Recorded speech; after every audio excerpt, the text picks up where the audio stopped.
गुरु पूर्णिमा के शुभ अवसर पर सभी देशवासियों को हार्दिक शुभकामनाएं।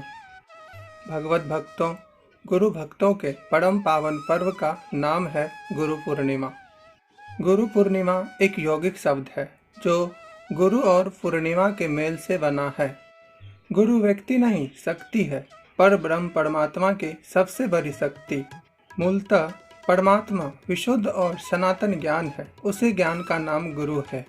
जीवों के कल्याण हेतु मुक्ति का मार्ग प्रशस्त करने के लिए परमात्मा ही गुरु रूप में अवतार लेते हैं। गुरु हमें पराविद्या पराज्ञान देकर, लोक व्यवहार की शिक्षा देकर, संसार के तमाम जन्म मरण आदि कलेशों से ऊपर उठाकर अखंड आनंद और पर शांति प्रदान करते हैं। ग्रंथों ने गुरु के महत्व के विषय में कहा है कि गुरु ब्रह्मा गुरु विष्णु गुरु देवो महेश्वर गुरु साक्षात परम ब्रह्म तस्मै श्री गुरुवे नमः। गुरु तत्व, आत्म तत्व और परमात्म तत्व में कोई अंतर नहीं है। वस्तुतः एक ही सनातन ज्ञान ऊर्जा के तीन नाम है। तीनों परस्पर पर्यायवाची है। योग सिख उपनिषद में आया है कि यथा गुरु तथैव ईशो, यथैव ईशो तथा गुरु। पूजनीयो महाभक्तया न भेदो विद्यते अन्यो। अर्थात जैसे गुरु है वैसे ही ईश है, जैसे ईश है वैसे ही गुरु है। इन दोनों में भेद नहीं है। इस भावना से पूजा करें। गुरु पूर्णिमा को व्यास पूर्णिमा भी कहते हैं, क्योंकि महर्षि वेद व्यास जी का जन्म आषाढ़ मास की पूर्णिमा के दिन ही एक द्वीप पर हुआ था। उनका रंग कृष्ण था और जन्म द्वीप पर हुआ था, इसलिए इन्हें कृष्ण द्वैपायन भी कहते हैं। वेदों का विन्यास करने के कारण ही वे वेद व्यास कहलाए। एक बार ईरान देश में विश्व के विद्वानों धर्म आचार्यों की बड़ी सभा हुई थी, जिसमें आर्यावर्त अर्थात भारत से महर्षि वेद व्यास जी वहां गए थे। उस सभा में सम उपस्थित विद्वानों से शास्त्रार्थ हुआ था, जिसमें वेद व्यास जी विजयी हुए थे और उन्हें जगत गुरु की उपाधि प्रदान की गई थी। आषाढ़ मास की पूर्णिमा के दिन वेद व्यास का जन्म हुआ था, अतः इस पूर्णिमा का व्यास पूर्णिमा भी कहते हैं। साथियों, ज्ञान संकलनी तंत्र में आया है कि देहस्था सर्व विद्या च देहस्था सर्व देवता देहस्था सर्व तीर्थानि गुरुवाक्येन लभ्यते। इस प्रधान मनुष्य शरीर में सभी विद्या, सभी देवता और सभी तीर्थ विद्यमान है। इसे गुरु के कृपा के द्वारा ही जाना जा सकता है। रामचरितमानस के रचयिता गोस्वामी तुलसीदास जी इस महाकाव्य की रचना में सबसे पहले गुरु वंदना करते हुए कहते हैं कि बंदो गुरु पद कंज कृपा सिंधु नर रूप हरि महामोह तम पुंज जासु बचन रवि कर निकर।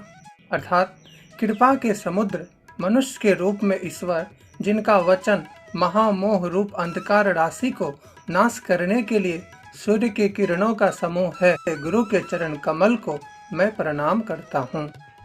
तो वहीं संत सम्राट कबीरदास जी कहते हैं कि तीन लोक नौ खंड में गुरु से बड़ा न कोई, करता जो न कर सके गुरु के करे सो होय। साथियों, कहते हैं कि प्रकृति श्रेष्ठ हो जाती है जब वसंत ऋतु का आगमन होता है, और यह जीवन धन्य हो जाता है जब जीवन में सद्गुरु का आगमन होता है। साथियों, सुने एक गुरु भक्त का चमत्कार, जिसने तूफान की रुख बदल डाला। अग्रदास नामक एक संत ब्रह्म मुहूर्त के समय ध्यान में बैठे हुए थे। उनके मन में बार बार यह इच्छा जागने लग गई कि वे आज अमुक वन में भ्रमण हेतु जाएं। अग्रदास समझ नहीं पा रहे थे कि मामला क्या है, पर प्रेरणा इतनी उत्कट हो गई कि वे ध्यान का आसन समेटकर वन भ्रमण हेतु निकल पड़े। वन में कुछ ही दूर आगे बढ़े होंगे कि उन्होंने देखा एक स्थान पर कुछ कुत्ते मंडरा रहे हैं। जब वे नजदीक पहुंचे तो उन्होंने देखा एक नवजात शिशु को कोई वन में छोड़कर चला गया है। शिशु मूर्छित पड़ा है और कुत्ते उसी की ओर बढ़ रहे हैं।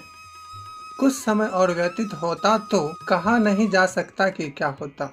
संत अग्रदास जी समझ गए कि भगवान उसी बच्चे को बचाने हेतु बार बार वन परिभ्रमण हेतु प्रेरणा दे रहे थे। वे उस बच्चे को उठाकर आश्रम में ले आए। आश्रम में बच्चे का पालन पोषण होने लगा। अन्य शिष्यों के साथ वह रहने लगा। बच्चे का नाम रखा गया नारायण दास।